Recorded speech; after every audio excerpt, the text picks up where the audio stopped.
legends. Thank all of you who decided to come. It's going to be a treat. Not only is the good news is Steve Keirn has come to share his wealth of knowledge, and we have some other legends that are going to be sharing in a little bit, but Joe Malenko got sick last night, and so he wasn't able to make it. He messaged me at 6 in the morning. He said he waited as long as he could, and you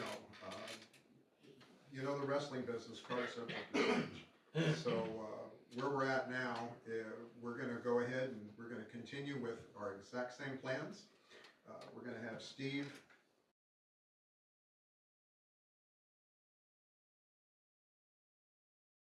We're going to bring in Frankie Reyes, Bob Cook.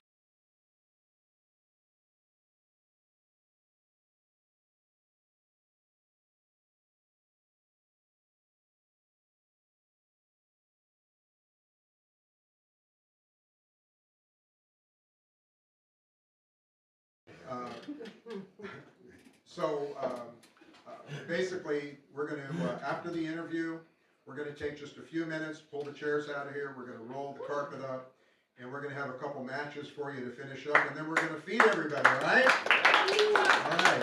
Thank you for coming. One last thing. 15 years ago, after my son's mother passed away, I had reached out to FCW and ended up contacting Steve. And he said, bring him down to Punta Gorda. Let's try to encourage him. And they put him in the ring.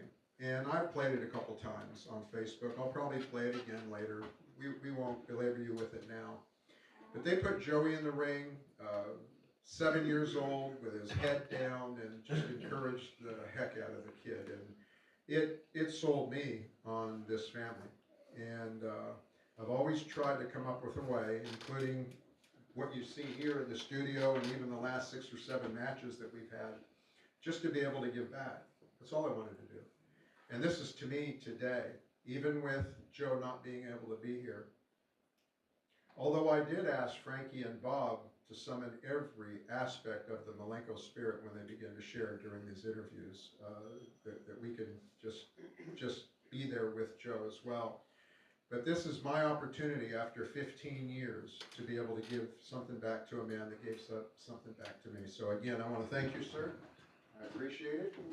And it meant a lot to me. I know it meant a lot to Joey. Joey's on tour right now with a hip hop group. They've been to like 30 cities in 3 weeks, or he'd be here. So on behalf of Joey, thank you.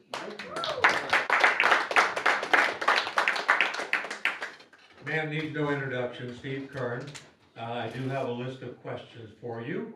However, we're going to start with Ray Charles. Okay. Why don't you let us know, since you teased us, your Ray Charles story? Yeah, I had a Ray Charles story. Then I saw a couple other people. The ex-POW guy. That was John McCain. John McCain. Yep. My dad didn't like him. Told me he was a real bad guy, I guess is a good word.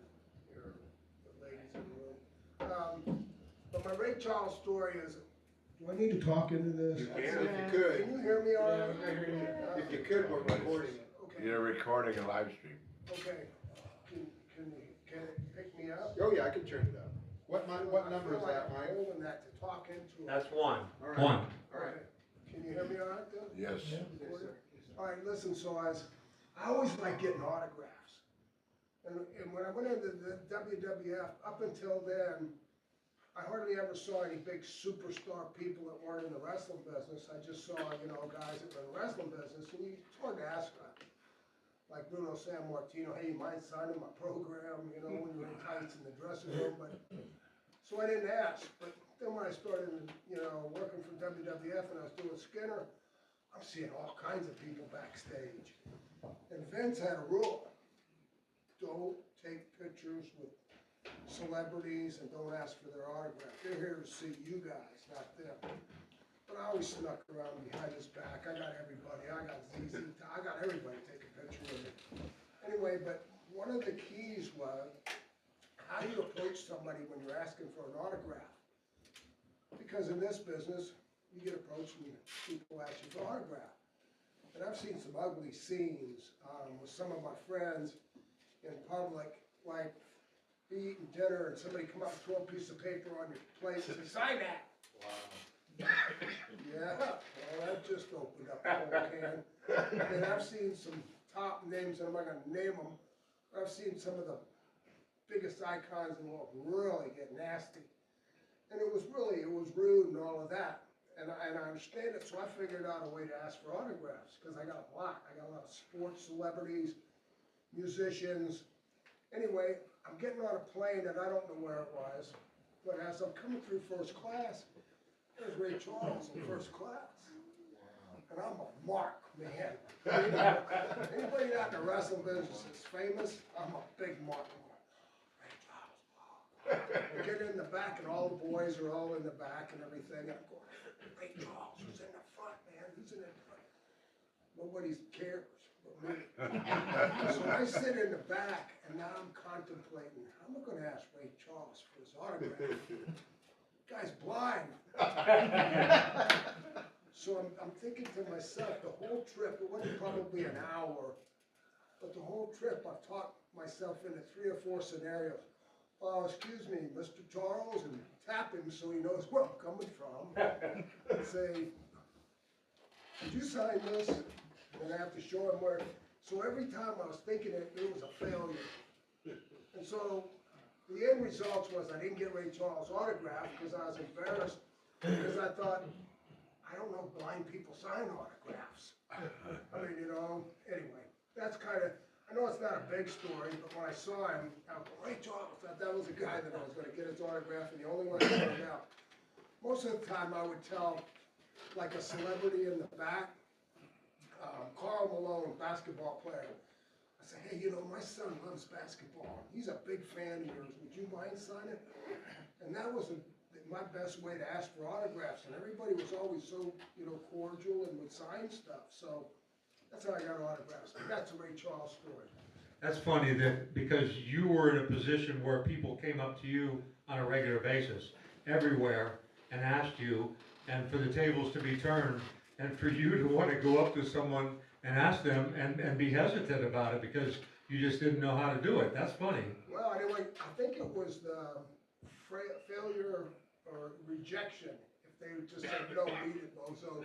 I mean, I didn't want to have that reaction, but I worked out a polite way of doing it, and it seemed like it worked every time. So see, you should have had your people. You should have had your people get with his people and take care of it. Well, my for you. people were the nasty boys. And they all did it. Yeah, that wouldn't have worked out too good. They can't hear him on the live feed, so if we can either use the microphone or maybe put that in front of him. Because we're actually live streaming right now, and they're watching it on Facebook. Okay, Thank you. no problem. And thank you, Bobby V, for live streaming. Bobby V. And just a reminder that this program is being brought to you in part by Pilates with Randy. So try and follow that online or get with Joe if you're interested in that. Since we now have to go with the microphone, let's start all over again with your, no, I'm joking. I'm joking. So I do have a few questions for you, Steve, and we can free ball back and forth. Okay, The first thing I can want I to say something? Go before I ahead. start? I just want to say something about the wrestling business, and this is the deal. First of all, in my opinion, wrestling is an opinion. We all got an opinion about it. We may have similar opinions about a lot of stuff, but to be honest with you, I haven't seen a book written, this is exactly the way to be a pro wrestler or be in the wrestling business. And if somebody wrote one, I'm sure they can't cover on how to do this business. But whatever I say up here, it doesn't, to me, it's my opinion. It's not a fact. I'm not telling you, I know more than anybody. I don't know more than anybody. And the business is a constant wheel rolling forward. And it's changing. Slowly I'm becoming a dinosaur to the teaching of this business because the business has changed and altered so much. But whatever I say up here, remember, I'm telling you my opinion. And my opinion is based off experience, time in the business, and just doing it. And I spent my whole life in the wrestling business. So that's what it's based on.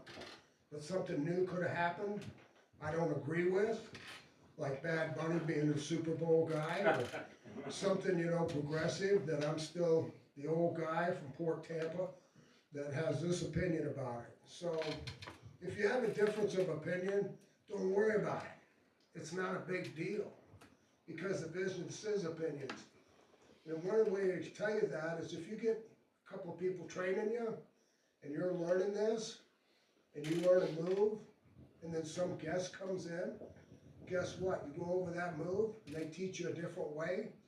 You don't go, oh, we didn't do it like that, we do it like he said. Just understand that we all have an opinion, and whoever's trying to help you is trying to help you. But listen to them and pay attention, because it may be their way's better than the guy that showed you another way. So anyway, the final thing I'll say before we start is one thing I do before I speak, and I spoke Tuesday on Veterans Day at American Legion. The guy was introducing me, and he was being so nice, but he was really, building me up to more than I really was. To me, I'm a middle of the card guy and a job guy for top guys, but I was happy to be that guy, just as long as I was getting paid. But I'm a Christian, and I've established that, and I tell everybody that. And I believe in Jesus Christ. Am I perfect? Absolutely not. I might even say some foul words out here, just slip. But I want you to know where I'm at in my life. I'm 74 years old. I accepted God and Jesus Christ 50 years ago. And what I did, I wasn't turning back. I vowed never to lie to anybody again. The two people I lied to the most were my mother and my wife. I rolled over like a cockroach and came clean to both of them. One took it okay. The other one, we've been married 46 years in February. And they better not play any of the Fabulous Ones' music on the radio, because I'm sweating bullets waiting for that song. Sharp Dressed Man comes on, I can't get to the thing quick enough. My wife is going, Sharp Dressed Man, remember that? The saving grace was being Skinner. A homeless alligator poacher out of the Everglades with a mouthful of licorice. My wife was in heaven. But that Chippendale guy with another guy in suspenders and bow ties or whatever, that's a bad mark in our family. So anyway. But I established why I am a Christian, because in Matthew, in the New Testament, and in Luke, Jesus says, acknowledge me publicly, and I will acknowledge you before my Father. I'm not that far off. 74 is not middle age. But I'm at a point in my life where I'm at peace. If I die, I win, because I'll be with Christ. Amen. If I live, I win, because I'll be with my family, but I'll be talking about Christ. So that's Steve Keirn right now. It's not some guy from the past that you might have heard stories about, or David, or Frankie, or anybody could tell you. Wasn't the greatest person. But this is not an easy game, professional wrestling. It's a heartbreaking game. It's a dirty game. People stab you in the back. They move you out of the way. They bring in their brother. There's just so many obstacles. But if you're smart and you accept it for what it is, and what The Rock used to say it the best, know your role. I know my role. I'm not Hulk Hogan or Ric Flair or Sting or any of those guys. But at the same time, I'm just like Bob Cook, a talent that had a passion for what I did, and I'm going to do it in who I am. Me personally, if things weren't going well, I just changed looks. I was the Lon Chaney Jr., who you guys don't even have a clue who was, but I just changed looks. So that's all I needed to say, but I wanted to tell you that before we get through that. All right, so that takes care of questions 3, 4, 5, and 6. I guess we're done for today. Thanks for coming. I do have 2 words that are my 2 favorite words, and I don't have tattoos, but if I ever got a tattoo, they would say faithful servant. Not only biblically, but life, faithful servant. Learn to become a faithful servant, and you should be happy. Thank you, I Steve. believe in gratitude. To me, gratitude is the attitude. We spend so much time thinking of things we don't have and the problems we do have. We never look at the other side of that list of the positive things that have happened in our lives. I mean, at 13 years old, my dad was shot down in Vietnam and I was a prisoner of war for 7.5 years. I just told this story Tuesday. It's been 60 years. July 24th, 1965 is when he was shot down. And it's still an emotional wound to me to tell the story. But at the same time, that's what happened. So I'm gonna try, I don't. No, you're fine. And I get you very much. First question, simply, what or who got you into this business? Well, Mike Graham got me in. And we both went to Robinson High School, which some of you might know, but a lot of you don't. But there was 2 junior highs that unloaded into Robinson. One was Monroe Junior High and one was Madison. And Mike had gone to Madison with Dick Slater and a few other my friends. And in the 10th grade, Mike and I were in a biology class together. Never met. But there were these tables that were kind of like that table David's sitting in front of right there. And you sat with 2 guys in the desk. Well, me and Mike had the very back table, right next to the terrarium, where they have lizards and all kinds of stuff. And Mike, I just hit it off so well with him.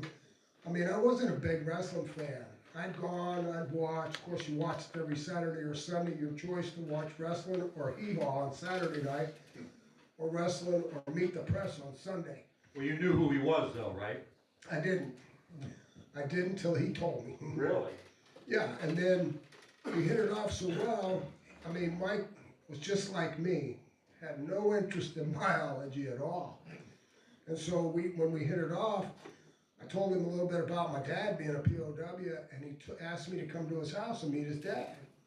And I went over there, and they had a gym in a garage like this. Eddie had put Olympic weights in there, bench press, a squat rack, a few other things, right? And so he said, well, why don't you come over here and work out on the afternoons after school?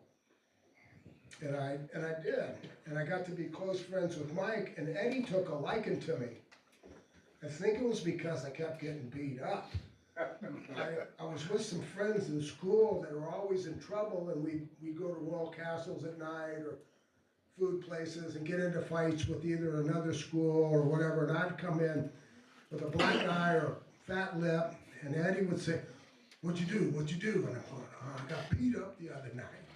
And anyway, he'd go, well, next time, and he'd show me one mic, and he'd grab me by the hair and say, just grab their hair and bite their nose off. And I'd look at Eddie, I swear this isn't a true story. I'd look at Eddie and think, bite their nose off. Oh my God, then I started having nightmares of me without a nose. Who else knows this? Bite their nose off. And then he told me, he says, grab them by the hand, cover your head, grab them by the hand, grab their little fingers like a twig, snap it, they're all yours. And it was so vicious, you know, I was going like, wait a minute, we're just throwing wild punches, and somebody goes down, then we quit and walk away. But anyway, that was his influence. Well, Eddie gave me my first part-time job, and it was picking up wrestlers. I turned 16, got my driver's license, and I'd go to the airport, and I'd pick up the boys, and I'd drive them to a hotel, then I'd come back to drive them to the armory. And so I got to meet a lot of guys, Bill Watts, the Funks, Dory, Terry, anybody that would fly in to do the shows, even an old boxer named Joe Lewis that would referee every once in a while at the armory. And so, as I did it, there was real kayfabe. Never talked about the business. When we'd get there, they'd go in the back of the armory and say, you coming up, kid? Because there were steps to get into the dressing rooms. And I'm going, no, I'm not allowed to go up there. They didn't know that I was, you know, a mark. I mean, you know, other than I'm sitting there bug-eyed looking at them. Anyway, that's how I got my first job. Then my second job Eddie gave me was being a counselor at a camp, a youth camp in the summer. And I worked 3 months where I just go out there and there's kids there that horseback riding, archery, weightlifting, wrestling. And it was just a babysitting job, but that's where I worked. And he would say to me, are you interested in getting in the wrestling business? And I go, this is what killed it. I saw those guys that I was taking to the airport and picking them up. Then I'd take them and they'd done blade jobs. And I'm looking at them. And Eddie's asking me, he says, you interested? And I'm going, no. Because no matter what I'd heard about wrestling being fake, I wasn't going to question it. Because I knew these guys were beat up looking. And back then, guys, sometimes they would take a towel and rub their face until they got a mat burn on it, just to make them look even more beat up. And so I'd be looking at them when they get back in the car, and I'm going, nah, I don't think so. And so I wanted to go to college, but my dad being a POW from the time I was 13 to 21, I really didn't get any direction of what to do. And so I just coasted through school. And the worst part was that was when mini skirts were in fashion. So I spent probably 3/4 of my high school time with my head down on my desk trying to look up girls' dresses. I really had no interest in school. I kept thinking, why am I learning this? Problems of American democracy. What? So anyway, I went ahead and went to college, but I had no interest. When they asked me, a counselor said, what do you want to be? I was 17 and I said, I want to be rich. And they go, well, what do you want to be? I said, well, who's rich? How do I get rich? I said, well, doctor, lawyer, Indian chief, something like that. I'm going, well, I didn't want to be behind a desk, so I said, hey, you know what, I'll be a doctor. So I took pre-med when I first went into college. Every class I went into, you needed a prerequisite to know what was going on before you even started. Yep. And as they put a problem up on the board, or they'd say, get your slide rules out, or something that I had no clue, I'd get up and walk out. Well, I was right outside of Jackson, Mississippi, in Clinton, where Teddy DiBiase lives and his family live right now. I was in Clinton, Mississippi. There was a YMCA downtown Jackson, Mississippi, and they had powerlifting guys in there. And I'd go there after a class that was skipped or just didn't have any interest in it, and I started powerlifting because Eddie had kind of planted a seed on me going in, with his garage. And so, believe it or not, these cops got me on steroids. They got me on a thing called Dynamol. And I went from 165 pounds when I left for college to 245 by Thanksgiving, got off the plane. My mom didn't even recognize me. Then I kind of flunked out in my grades and everything. And so they were trying to draft me in the military because there was a draft and the numbers were on a lottery system and I had 120 and they went to 125. They're trying to draft me. I don't know what I want to be. I don't know about anybody else, but at 17, I had no clue what I wanted to be for the rest of my life. But I knew it wasn't a wrestler. I'd already established that. Then Mike got married and I was in his wedding and I came home. And Eddie hadn't seen me since I'd bulked up. I was big, but I had no cuts. Look, I look like an M&M. I was just a round guy. But it was perfect for that era. And he said, you sure you don't want to be a wrestler? And I said, I've been thinking about it. Maybe I should give it a try. Now, there was a thing back in those days where they'd take them to the sportatorium. And if they didn't really have a connection or they were being smart about the way they talked or just whatever the scenario was, Bob Roop would beat them up big time. And I'm not talking about what I did when I was learning to work. I'm talking about hurting them. And I even seen Eddie, a guy, run from the ring to get away from Roop and go to the doors, and there were 2 push doors, and Eddie had a chain wrapped around him with a padlock there. Catch the guy and just start punching the guy. And the guy's going, oh God. And then he goes, I'm not God, I'm Eddie Graham. And I'm going like, man, I was trying to act like brave and with it and all that. But I was crapping my britches. And I'm thinking, these are guys who want to be wrestlers? This is what happens? How does this work out? I don't know. So I told Eddie, I said, well, I kind of want to do this, but seeing guys get beat up, I'm not so sure I'm in for that. And he goes, no, we'll treat you right. Kind of a lie. And then, so Matsuda came in on the program. So I started working out with Hiro Matsuda. Well, Hiro Matsuda was a different kind of guy. He started off with exercises. And he did them with you. I mean, he didn't just tell you to do squats and then walk off. We'd do them to decks of cards. And when I'm done, then we get in and we do push-ups. We did neck bridges. That was about it. And then he'd go, okay, let's wrestle. Well, my sister was a little overweight, and I'm pretty sure I could take her. But she could have beat me anytime after all them exercises, and I just got beat up, stretched. But I stuck with it. And when I'd go home to my mom, she'd go, why don't you find something else to be? I said, I'm too embarrassed to quit. Eddie has given me an opportunity, and I'm gonna ride it out until he breaks something when I get out of this. And so I wrote it out, and I got to after 6 months, you know, give or take a few days or whatever. It wasn't like exact time period, but he pulls me aside and said, let's go upstairs. And we went up to his office and he sat me down and he talked to me. He said, I just taught you respect for my business.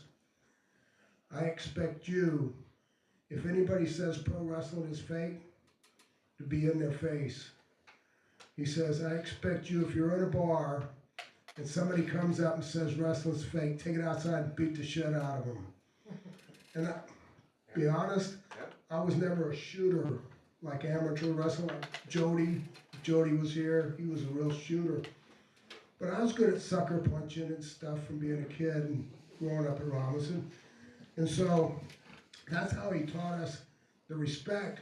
But it was instilled in me, and it's still in my system. And even though everybody's smart, I mean, you know, I get all that happened. I was a part of it. I saw the whole thing happen. But still, I go back to the seed that I was planted to protect my business. Because at one time, this business was the exact same thing as magicians. People knew that elephant didn't frickin' disappear. It's somewhere. But they didn't know how it was done. And the guys that trained me were entertainer. Terry Funk was entertainer, but Dory Funk Jr., strict wrestler, technician. Guys, Jack Briscoe, technician, wrestler. You know, you learned a lot, and at the same time, they also taught you some shooting moves. Front face lock, I mean, that thing where Root sticks around with one arm, holds you.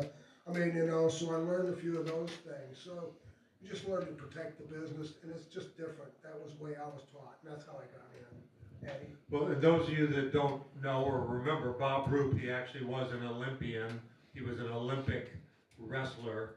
So that alone, you know, you don't want to mess with him. He has the background and the knowledge to hurt you. You mentioned Jackson, Mississippi, and the bell went off because I went and visited Charlie and Iris Lay prior to him passing in Jackson. Yeah, that was a sad thing. What a great man he was. Charlie Lay? Yep. Charlie Lay ran the front desk at the Sportatorium, and when you travel, we wrestle 7 nights a week. And you'd call Charlie and say, well, you know, who am I riding with? And Charlie always gave me the midgets or the women or somebody that just came in for 2 weeks. I loved it. I mean, the women I was afraid of back then. They were different than the women now.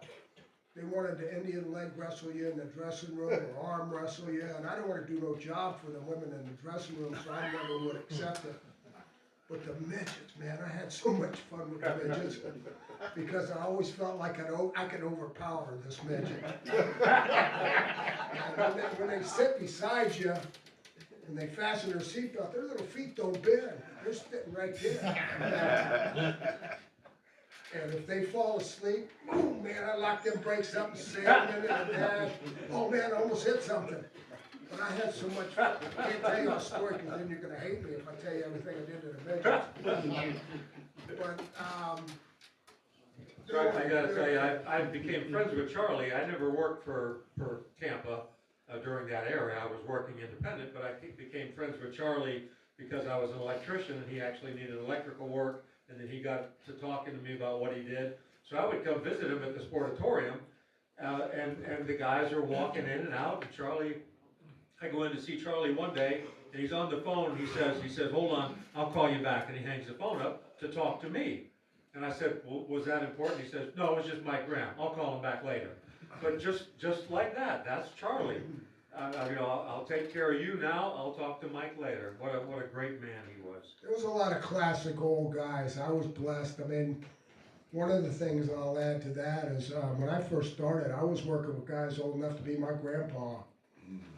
And you didn't get much time to talk. Dressing rooms were separate and things like that. But I'd be looking at a guy coming out to work with, and he's limping or dragging a leg or something, and whatever. The whole time I'm wrestling, go, slow down, kid, slow down, kid, slow down, kid.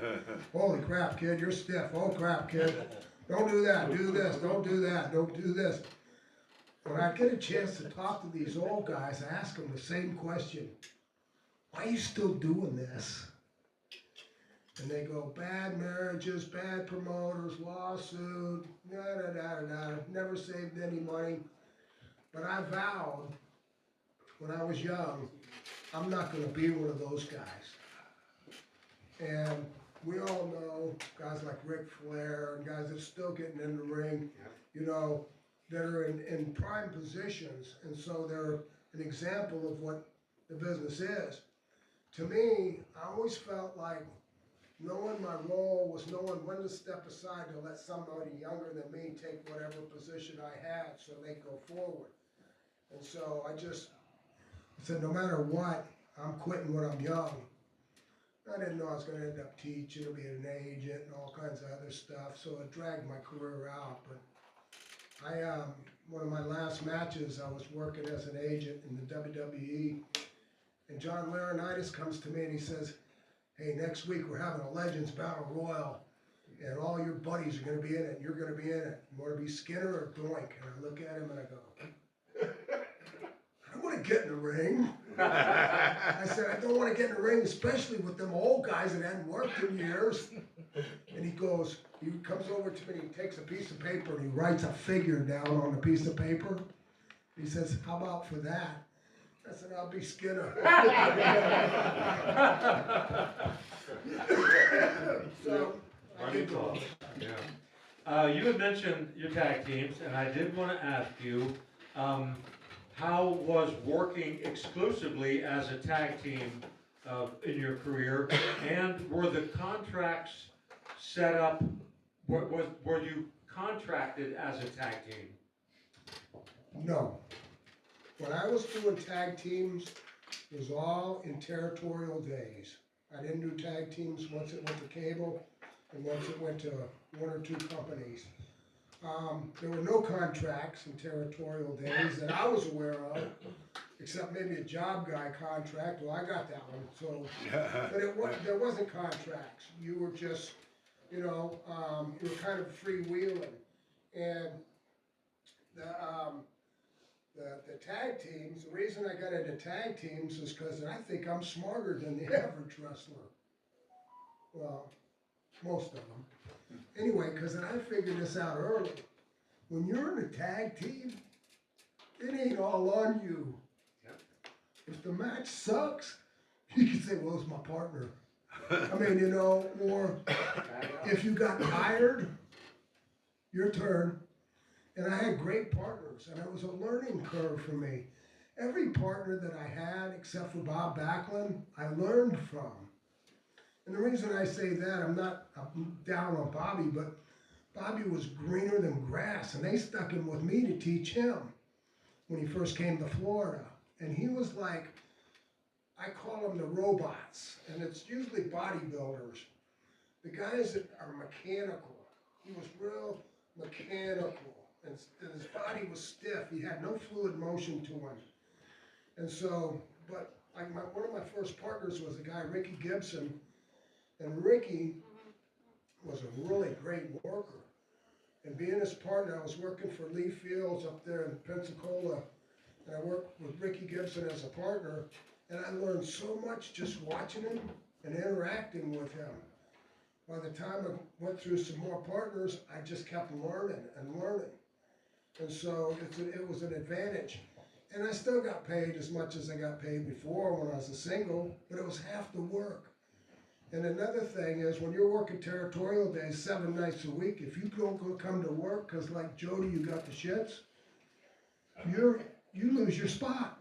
Yeah. So if you got a tag team partner, you can come out there, and if you feel like you gotta go to the bathroom, you can run to the bathroom. So that's why a tag team. So besides the Fantastics, That's not- was it I was your, never the Fantastics.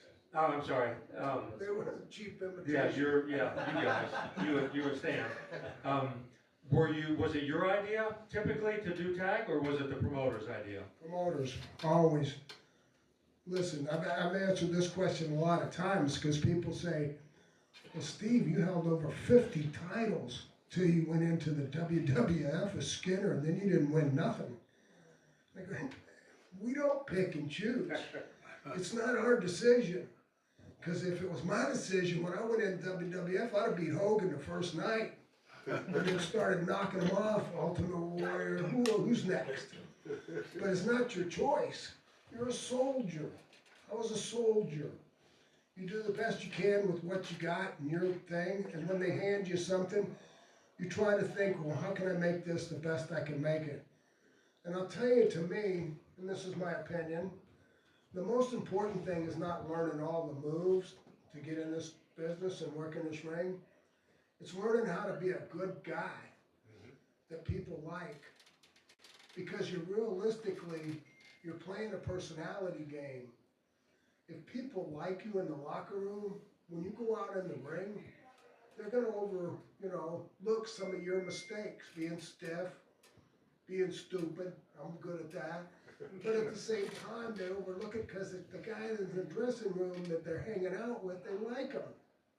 I'm not telling them lies about how tough I am, or I'm a shooter, or I'm great, why aren't they pushing me? I'm just telling them I'm glad to be here.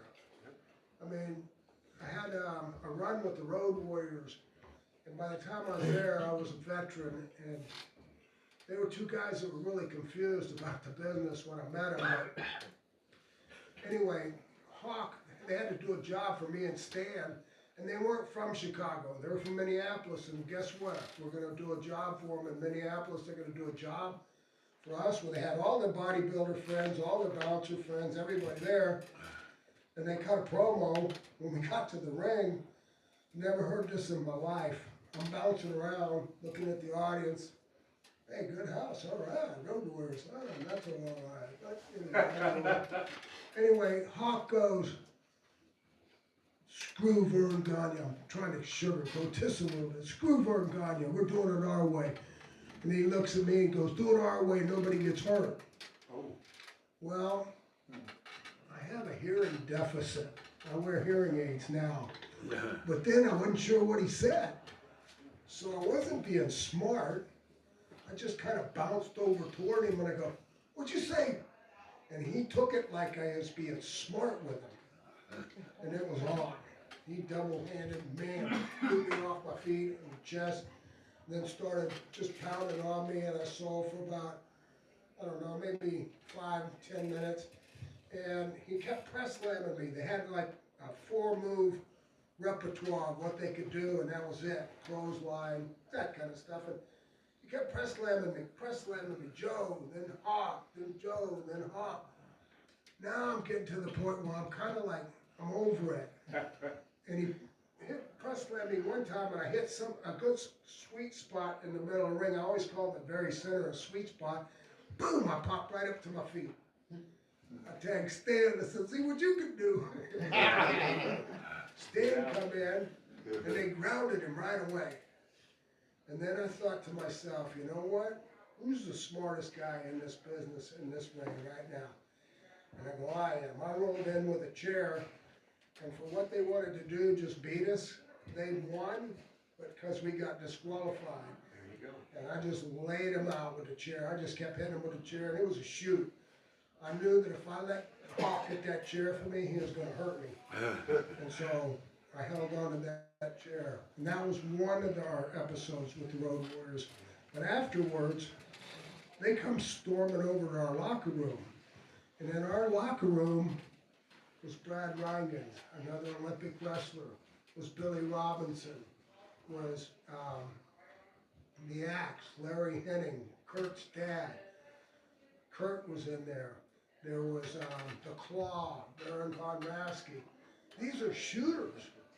Pretty much everybody in a babyface dressing room shooters but me and Stan. So Hawk comes in and he's screaming and yelling because I embarrassed him. And he got up in my face and he says, "What was that?" I said, "I just outsmarted you. You wanted to win, you won." He said, "Yeah, but we didn't win when we wanted to win." I said, "Sorry, you won, didn't you?" And he goes, "What's your win-loss record?" I'm looking at him and I'm thinking 15 years behind them going, I have no clue, but I'm guaranteeing you, Hawk, I've lost more than I won. And he goes, "Well, we've never lost." And I said, "Well, if it was my decision, you could have won tonight, because it doesn't mean anything. Nobody's keeping score. If you ever get in a point where you're worried about you're doing a job because people are there that might know you or whatever, the only one that keeps score is you. And if you let getting beat bother you, this is the wrong business for you." Hey, give me something, I'm gonna wake that guy up right there. Ring the bell. Ring the bell. I So just told when, him I'm talking to you. when people ask me what my record was, I say 242-2. And they say, "We've seen you, and every time we saw you, you lost." And I said, "Oh, win-loss? I don't know. I didn't get paid twice." And that's how I look at whether I won or lost. I won 242 times, I lost twice. You kind of maybe answered half of my next question, and I'm sure this is something you get asked every time. Favorite in-ring person, I won't say opponent, and least favorite, and I'll preface by saying for myself, it was Raul Mata. Most favorite? Favorite. Whenever I saw that I was on the card with Raul Mata, it was a night off. So I'll pass it over to you. Who was your favorite guy to be in the ring with, and your least favorite, which you may have just kind of foreshadowed some of that. Well, first of all, I was blessed. I grew up in an era where everybody could work. Some wanted to work more than others, so sometimes you got them in a bad mood, sometimes it was a bad crowd. They came out and performed like it was a bad crowd.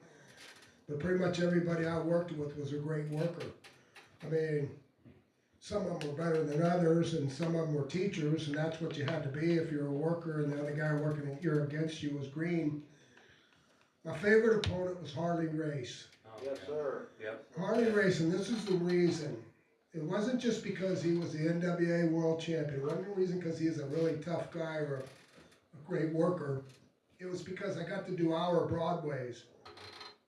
When you can come into a ring in a weekly town like the Armory or Miami Beach, and you go an hour with the world champion, Harley Race, you go to college that night. And I had the opportunity to do several one-hour Broadways with Harley, and it was amazing. And I learned so much. And I mean, I couldn't come out and write down, what did you learn? Well, I learned this, I learned that, I learned that. But Harley was notorious for when you were first go to lock up, he would call a real long high spot. Years ago, Frankie and the referees used to check our fingers, check our waist, make sure we weren't carrying brass knucks, whatever it was. But Harley would talk to you while that was going on. And Harley said, "Okay, can't take a headlock, one tackle, drop flat, leapfrog me, hip toss me, I'll take the powder. When I go to the floor, you come out after me, chase me 2 poles, I'll come back in, I'll hit the ropes, you drop flat, you leapfrog me again, go to hip toss, I'll block the hip toss, I'll reverse the hip toss. When I get up, give me 3 arm drags, and then hold on to the arm." What'd you say? Stu Schwartz was probably the referee, not taken away from Frankie, but I look at Stu Schwartz and say, "You got that?" And you know, you're expected to know that. And sometimes I was kind of running off the ropes like, what's he look like he's gonna be? And I just tried to go with it. But every time I look out and I see David Sierra, I remember working with David. David was a great worker. He was like me, we were soldiers. And I remember him, and I think it was Orlando working with me, and we come back and he said, "Man, why are you so stiff? Did anybody smarten you up?" And I go, "Yeah, but the reason I was," and it's hard to explain that in a locker room with guys around, but I was a stiff worker because I could take whatever you gave me back. And if you worked with a guy that really chopped you like Ronnie Garvin, and you really chopped him, you got respect back from him. Yeah. And so I was trying to convince the audiences that it's real. But half the time I'm convincing my own opponent that I'm shooting on them. But at the same time, you know, you just have to make amends the best way you can. And David forgave me. I mean, you know, he saw I wasn't just stiff with David. I was stiff with everybody. And it was just a bad working technique, because if you go to lock up with guys that were like the ultimate worker that you can't feel them, and they lock up and they go, "Are we together now?" And no real aggressiveness. I couldn't get into it. If you tied into me, to me, there's so many important parts at the beginning of a match. First of all, wiping your feet when you get into the ring. That's a dying art. But then the second thing is your lockup is 99% of the time the very first movement they see you do. And if you lock up like two guys dancing, game over. That old guy sitting on the front row that's been there for 35 years, this ain't gonna be any good. I mean, you know, so being aggressive on your lockup and just taking pride in what you do. That's my downfall, but it was making me stiff. No, that makes sense too. So did there ever become an opportunity where you said to a promoter, "I'd rather not work against that person"? Oh yeah, all the time. It was Was usually, there any one particular? yeah, there's one. Is that for me? Somebody here?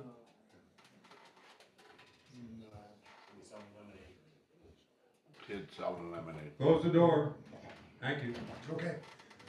Asked me if there was anybody I didn't want to work with, and I ever mentioned it. Yeah, and it was 1974. I'd only been in the business 2 years, but I went from Atlanta territory to Carolinas working for the Crockett's. And when you first come into territory, it's introducing you to an audience matches. The first match, somebody that's done jobs for everybody, you're working with them that night. Well, it was a guy named Bunk Harris, and I had to work with him. And he was the laziest, I mean, you know, and he was a stooge for the office, which got double heat for me. Yeah. And then to work with him, it was embarrassing.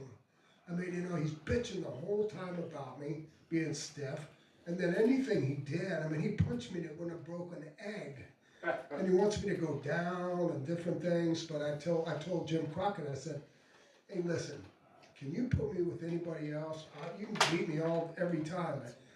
I don't want to work with Bunk Harris no more." That's Bunk. Yeah.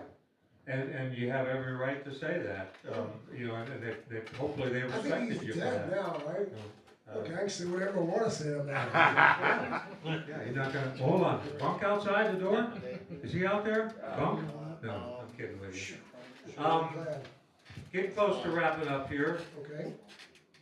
Any regrets professionally? Did you pass on something that you look back and say, "Man, if I would have taken that, you know, if I would have taken that spot, if I would have, you know where I'm going."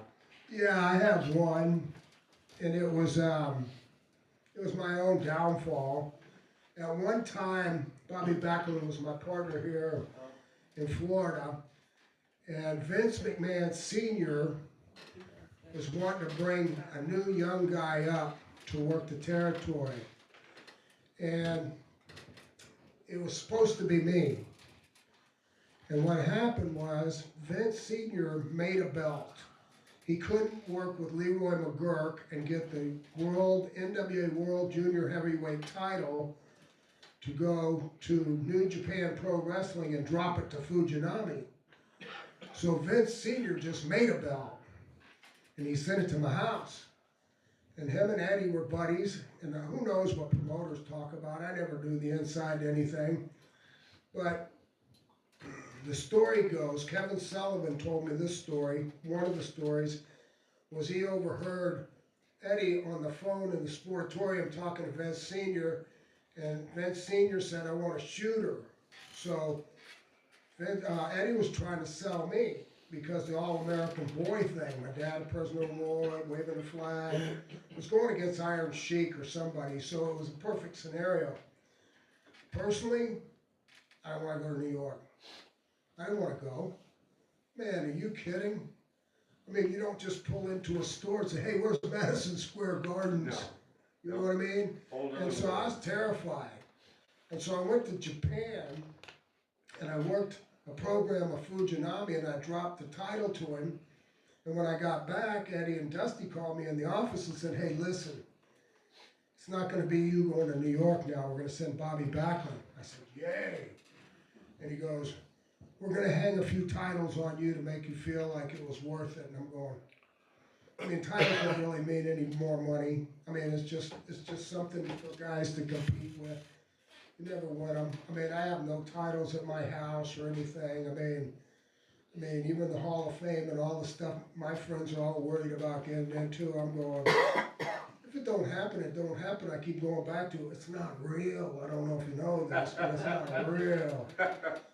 But, you know, with all of those things into consideration, what I did in Japan was way worth it. Because Freddie Blassie was there managing Hulkster. And Terry and I grew up as little kids together. And so we were pretty tight. I didn't like hanging out around him or near him or nothing because it was like hanging out with Elvis. So the dressing room, great. You know, privately, great, but not in public. But I got to ribbon Freddie Blassie because he was a cocky, arrogant guy from New York. And it was me and Paul Orndorff, Jimmy Garvin, Chavo Guerrero, and Chavo wasn't into the ribbon so much as I was, but me and Jimmy Garvin, who we were ruthless. Freddie Blassie would get on they have really fancy buses. He'd get on a bus and he'd take a towel and he'd tuck it in his seat, right? And then he'd sit on that towel. And when we get off the bus, I'm sitting in the back with Garvin, and as we come by, just jerk that towel out and throw it over there. I'm like, just so he'd have to really tuck it back in again. You would think that wouldn't bother somebody. But man, it irritated the piss out of him. So when I knew I was getting to him, I laid it on, man. Every time, pull that towel, pull that towel. Then he got to a point where he got up and spoke on the bus, and he said, I was ribbing guys when you guys were nothing but something hanging in your dad's nutsack. And we're looking at each other like, okay, guess it's on now, right? So they stayed in hotels and really high up. Well, one of my favorite things was filling up my garbage can in my room with water and watching way down there. And I saw Freddie Blassie getting out of a taxi. Oh, no. Man, I got him great. I dumped that water, and all you got to do is pull your head in, and they can't see where it come from.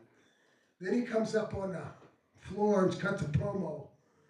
And then the next night, he tells the bus driver, I'm not getting off the bus until everybody's off the bus. So I thought, well, he's got me now, right? So I told Jimmy, I said, unlock your window. And so Jimmy pulled the window down just a hair, right? So we all get off the bus, he takes the keys, and he said, give me the keys to the bus. And so Freddie Blassie takes the keys and puts them in his pocket. So when Hulkster's working in the main event, me and Jimmy go out, Jimmy gets on his knees, I climb through the window, I took his towel, and I shredded it. I tore it in 50 pieces. I mean, it was just a big pile of shredded towel, and I laid it there. When Freddie got back on the bus that night, you could tell he was really mad, but he was at that point of mad where he was too mad to speak. I mean, he was fuming. And then several other little ribs. But what I heard was Freddie Blassie was close to Vince McMahon Sr. And what he did is he told Vince Sr., you know, that never use me and do all of this stuff or whatever. Yeah. But who knows the real story? Yeah. But I was glad I didn't go. So, of course, Bob Backlund Yeah, went on to became the become world champion. WWF champion, For a so long time. theoretically, that could have been your belt. It could have been, but I don't think I'd have done it that Yeah. long because I'd have messed that up somehow. I was pretty good about rather getting over with the boys opposed to getting over with the promoters. Yeah. You know, if it was funny to the boys, one of my other mistakes was the Briscoe brothers were mentors, and I rode to mine with Jack and Gerald, and they're talking about my match in Miami, telling me I'm working with Pat Patterson. Who's Pat Patterson? He's a fag, man. He's from the other coast, but he's a fag. And then he says to me, he goes, Briscoes are rubbing me whole way. He says, you know he's going to grab your nuts, right? You know he's going to stick his finger in your ass. He's going to roll you up with his finger in your ass. They had me terrified. I mean, I kept saying, no, he's not. No, he's not. And then I asked Jackie Gerald, is he tough? He goes, I don't think so. I said, okay, well, he ain't sticking his finger in my ass. I can tell you that right now. So we're in Miami Beach, and we're on the third match. We're supposed to go out there, and I was supposed to slip over with something like a sunset flip or some simple move. Anyway, because he was only going to be there 2 weeks. It wasn't like he was going to put me over. But, man, he had just bleached his hair blonde. And for people that have never bleached your hair, it's really tender in your scalp. And every time Patterson would go to grab me anywhere, like just to make a move, I'd snatch his hair and I'd jerk him around. I pulled 2 or 3 handfuls of hair out, just manipulating him. About 2 minutes into the match, he got out of the ring and got counted out and walked all the way back. Well, all the way home, I'm telling the Briscoes, ah, you saw that, didn't you? Yeah, you saw that, didn't you? Fast forward, going into the WWF. I go to the office, it's Vince McMahon and Pat Patterson. Yep. First time I'd seen him since I pulled half his hair out. The first question, or maybe it was the second question, but I think Vince was the one that asked me, he said, you go both ways? Now, here's a stopping point in your career. And I could say I'm homophobic, but I know this guy's my boss, and this other guy is the booker. So I say, which Al Perez didn't, by the way, because they asked him the same question. I say, yeah, I go both ways. And they're both looking at each other. I said, I can be a heel or a baby face. And they're going, well, that's not exactly what we meant. But that's how I went from looking, when they told me, says we want, you know, after they saw the alligator stuff and everything that I brought, I said, I don't know what you want me to be, but I just killed 15 alligators in Florida the first hunt. So I'm just a legitimate alligator killer. So I said, okay, go home. We're going to pay you. Let your hair grow out natural. Let your beard grow. Come back in a month. We'll have your character. Well, when I went back, Vince looks at me now, and Kevin Sullivan had taught me this new trick, suck up to the boss. Because nobody takes care of you but you. And if you suck up to the boss and you make more money, it's for your family. So he said, Steve, did you see the movie Deliverance? And I'm going, oh yeah, Vince, I saw it 100 times. I know all about that movie. I'm really sucking up to Vince. He goes, well, we want you to be one of those guys. And I'm going, I've just been a fabulous one, man. Prettiest guy in there is Burt Reynolds. I go, you want me to be Burt Reynolds? And he goes, nah, wrong guy. You remember the 2 guys in the woods with Ned Beatty? And the one guy says to Ned, hey boy, you got a right pretty mouth. I want you to be one of those guys. So that's how that character was born. But I was happy. That was the most fun I had ever had. Yeah. Wow. Yeah, Pat Patterson. That's crazy. too. Yeah. You can So say far, that. I'm outliving all the guys that I didn't get along with. We'll go ahead and wrap it up, if you don't mind, and you touched on it a little bit earlier. What are your thoughts? Do you watch any wrestling? Do you have any comments on the current state of, and again, it's nothing, it's not even the same sport, that it was, but you had a large part in a lot of the guys that are still, up there now. Just tell everybody here about what you see today and how it's evolved over the past 20 or 30 years. I do this all the time, because when you get to be my age, you've covered a lot of time. Well, I'm unusual, because I cover 4 generations. A lot of guys just cover their generation a little bit, the prior generation before them, and a little bit of the generation after them. But my career ran so long, and then when I got into the developmental, I'm teaching all the young guys and girls and stuff, and so my career stretched out. But here's the deal. Wrestling is exactly like action movies. When I was a kid, action hero was Clint Eastwood, Charles Bronson, John Wayne, whoever it was. If you watched the movies from the 70s, Clint Eastwood would have some little skirmish at the beginning of the movie just to get you interested, and then he would chase one guy through the whole movie, and maybe at the end shoot him or have him get him arrested or whatever. Now fast forward to Keanu Reeves and John Wick. I sat one night with a piece of paper because I was intrigued at how many guys this guy kills, right? And I started marking, and I lost count. And he must have killed about 60, 70 guys in that movie. But what it is trying to outdo each other. Wrestling's the same thing. People have watched it for so long, they need some new thrills. Well, it's changed. It's not for everybody, but for a new wrestling fan that's never seen the past, it's what they're getting educated to. Is there anything wrong with it? No. Matter of fact, I missed my boat. Me and David, we were in the wrong generation. We were doing this for $40 a night. They start at $750 a year now. $750,000. If I'd have made $750,000, I'd only worked 1 year and I'd have figured out something else to do. But you know, it's just you gotta either, if you don't like it, don't watch it. Don't watch it. Personally, there's so much that I know so much about what's going on because I was an agent. I called those matches. I had, you know, the job of setting up matches. I had the job of babysitting in foreign countries of all the talent. So I understand. And so whatever they're doing, is it right or wrong? It's obviously right in my opinion because look at the attendances they have. Now they're not doing it 7 nights a week, 52 times a year in one state. But at the same time, you can't argue with success.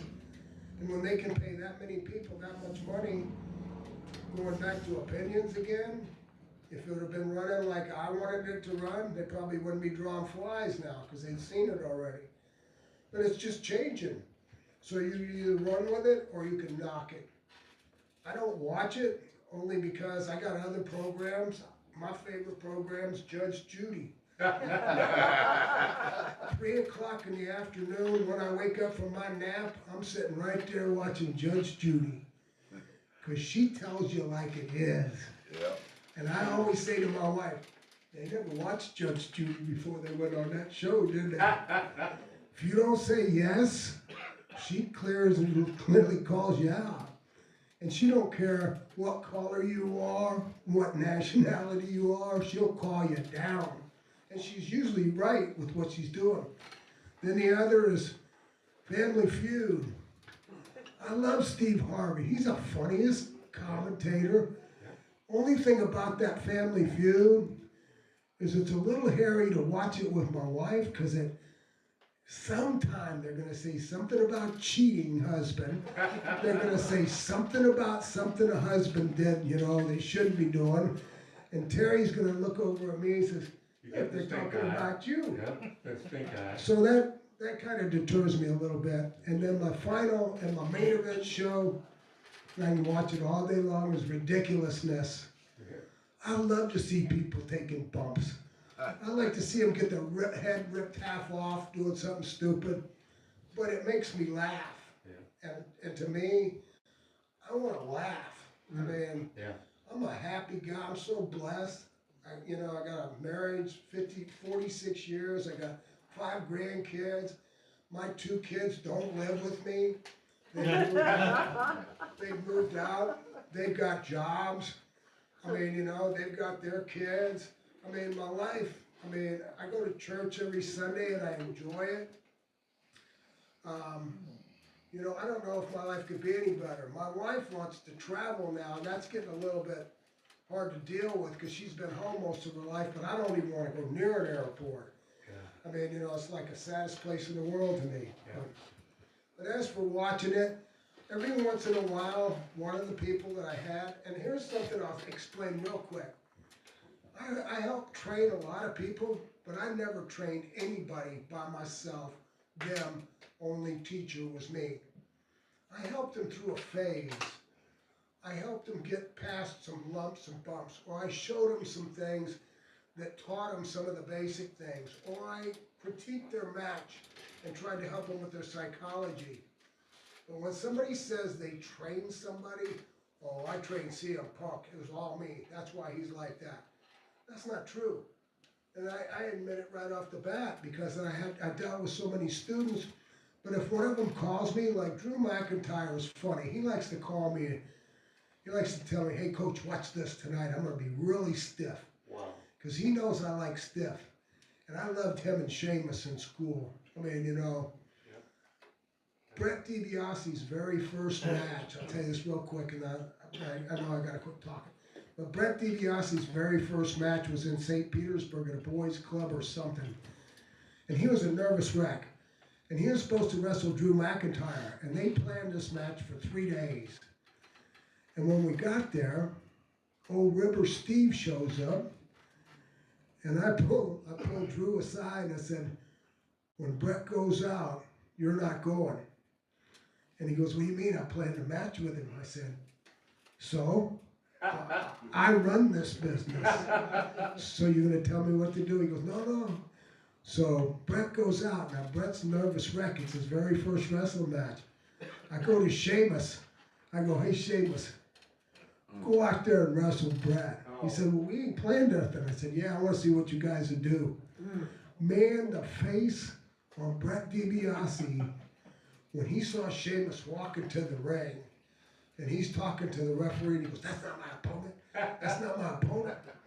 And he says, look over at Steve. And I was over there, and I'm going, it is tonight. And that's how you learn. Yeah. That's how you learn. Yeah, he took a beating of his life. I mean, Sheamus is stiff too. Well, give it up for Steve. He's got one to learn.